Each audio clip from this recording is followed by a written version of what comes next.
Matapos ang ilang linggong kontrobersya sa pagitan ng dalawang aktres na sina Sara Labati at Barbie Imperial, ano nga ba ang issue na kung saan ay nagpayabangan daw ang dalawa tungkol sa kanilang mga nabiling luxury cars? Para sa kabuuang balita, alamin natin ang buong detalye.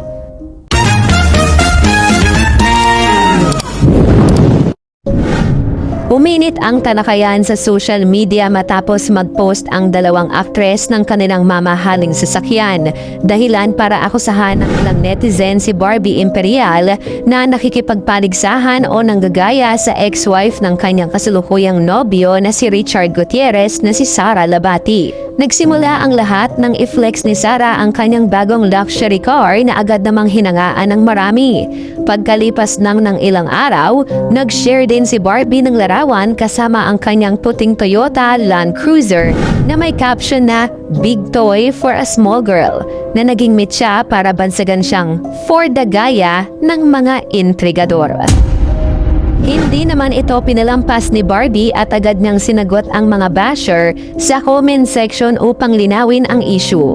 Ayon sa kanya, walang nagaganap na patutsyada o payabangan sa pagitan nila dahil nakarang taon pa niya nabili ang kanyang sasakyan. Paliwanag pa ng aktres, ang kanyang trending post ay isang paid advertisement o car sponsorship para sa isang brand ng gulong at mugs.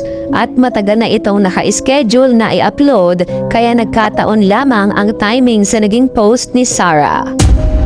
Nanawagan din si Barbie sa mga netizen na huwag nang gumawa ng issue dahil trabaho lamang ang kanyang ginawa at may karapatan naman siyang i-post ang kanyang mga endorsements. Habang patuloy na nag-e-enjoy si Sara sa kanyang buhay bilang financially independent mom, todo depensa naman ang mga fans ni Barbie at pinayuhan siyang huwag nang pansinin ang mga negatibong komento ng mga tao online.